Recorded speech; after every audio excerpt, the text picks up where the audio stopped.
The night I was born, the rain refused to stop. Thunder roared like angry drums across the village of Umudara, and elders whispered that the sky was arguing with the earth. My mother screamed until her voice broke, and when I finally arrived, I did not cry.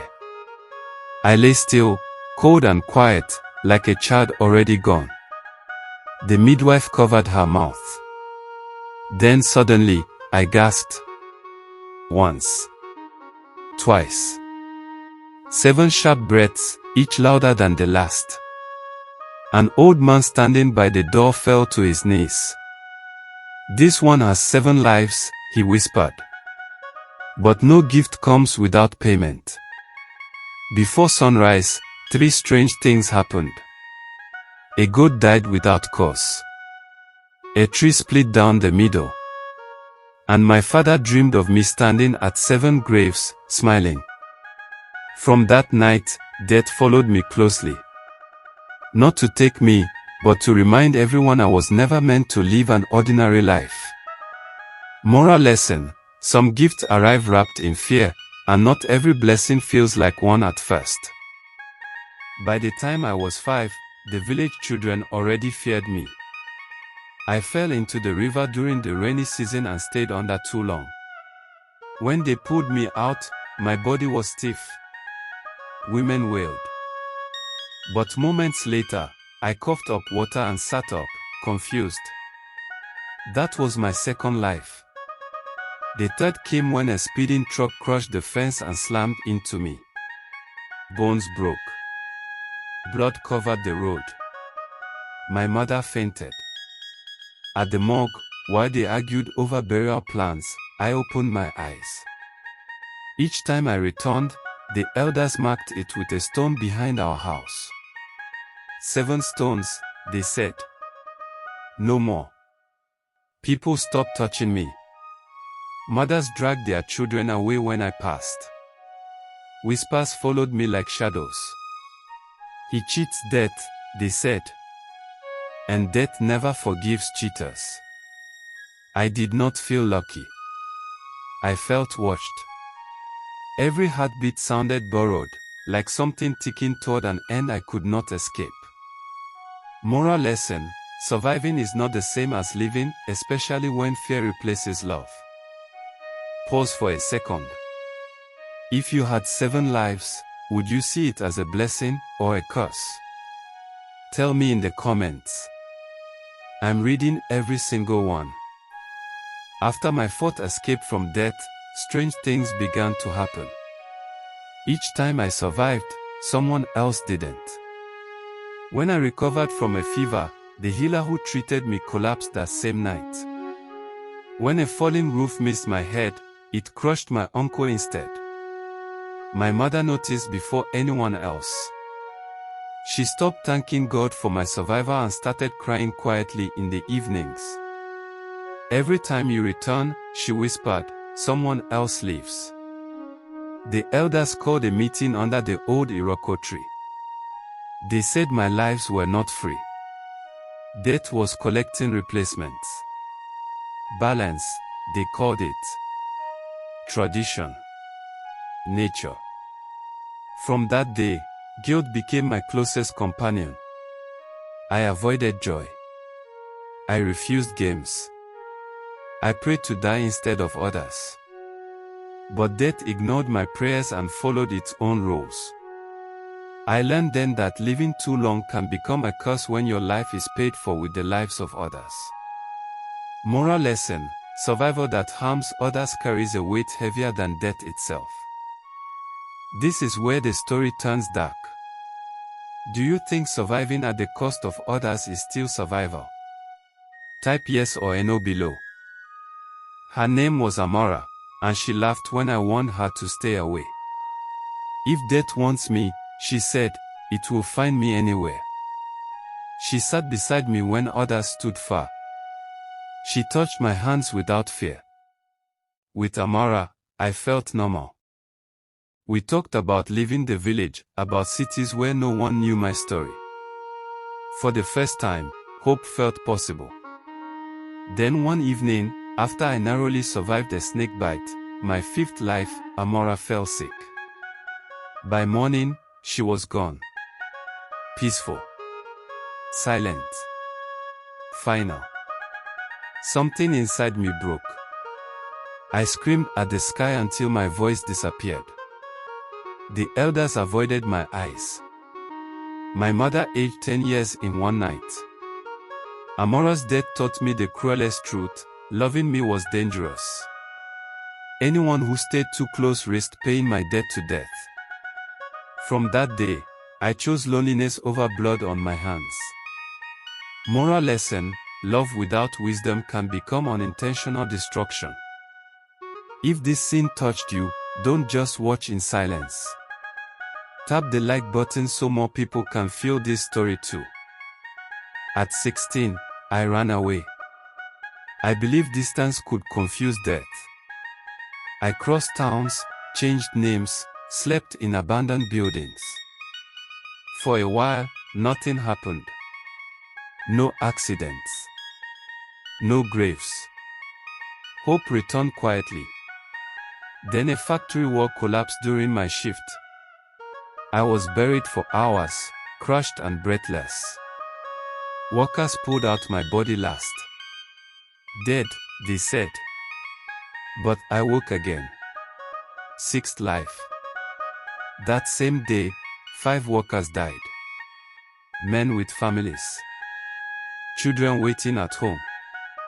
I stared at their shoes lined up outside the factory and understood the truth. The curse traveled with me. No matter where I went, the balance followed. Death did not lose track of me. It only waited. I stopped running after that. You cannot outrun what lives inside you. The real escape, I realized, required something far more terrifying than distance. Moral lesson: you cannot escape responsibility by changing location. Truth follows the soul. Be honest. Have you ever tried running away from something that kept following you? Drop a black heart if you understand this pain.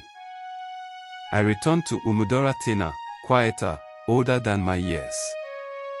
The elders welcomed me with fear, not relief.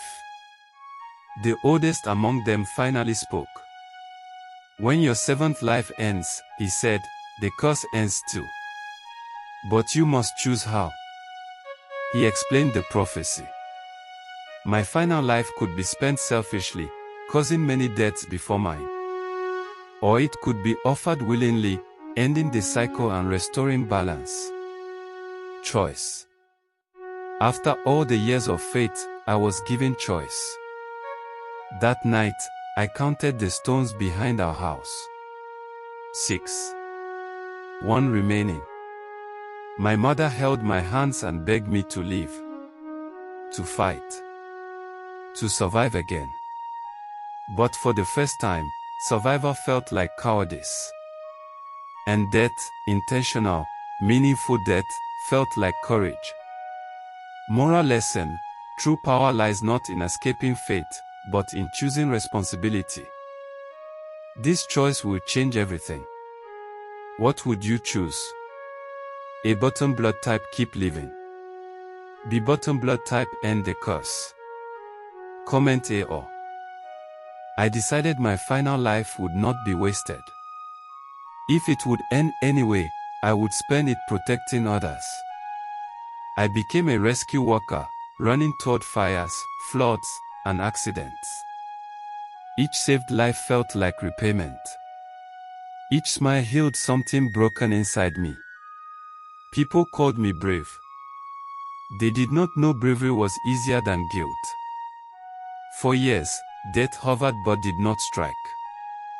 Maybe it was waiting. Maybe it was counting. Then one rainy night, a bus plunged off a bridge into the river. I jumped in without thinking. One by one, I pushed passengers to safety. The current grew stronger. My strength faded. As I forced the last child onto land, the river pulled me under. I did not fight. I had already chosen. Moral lesson: a meaningful life is measured not by length, but by impact. If you believe one good life can change many, share this story with someone who needs hope today. As water filled my lungs, I felt no fear, only relief. Faces of those I loved and lost passed gently through my mind.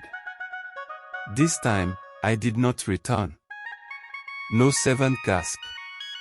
No miracle. The stones behind my mother's house stopped at 6. But something else happened. From that day on, accidents in Umudora reduced. Sudden death slowed. Balance returned, like a long-held breath finally released. The elders said the curse had been sealed with understanding, not fear. My mother cried, but her tears carried pride, not regret. People spoke my name differently now. Not as a warning, but as a story of choice. Death finally claimed what it was owed. And in doing so, it lost its grip on everyone else. Moral lesson: sacrifice can heal what survival alone cannot. Not all heroes survive. If his sacrifice moved you, type respect in the comments. Years passed. Children grew hearing my story by firelight. Not as a tale of fear, but of responsibility. Parents taught that gifts must be handled carefully. That life borrowed must be repaid with kindness. Amora's name was remembered beside mine. Love, they said, was never the problem. Fear was. My mother planted a tree where the stones once stood. It grew tall and steady, offering shade to strangers. No child born after me carried strange signs. No elders whispered in panic. The village healed. Stories have power. Mine became a mirror, forcing people to ask how they were using the life they had been given freely. Moral lesson: one person's choice can reshape the destiny of many. They say I had 7 lives. But the truth is, we all do. Every chance we waste. Every warning we ignore. Every time we choose ourselves over others. My story survives because it asks a dangerous question: what would you do if your life cost others their peace? Some people live like death will never come. Others live like nothing they do matters. Both are wrong. Life is not about cheating death. It is about honoring life. If my story teaches anything, let it be this: the greatest life is not the one that lasts the longest, but the one that leaves the world lighter than it found it. Final moral lesson: living well is the only true immortality. If this story taught you something about life, subscribe/follow for more stories that stay with you long after they end. What lesson did you learn? Let's talk.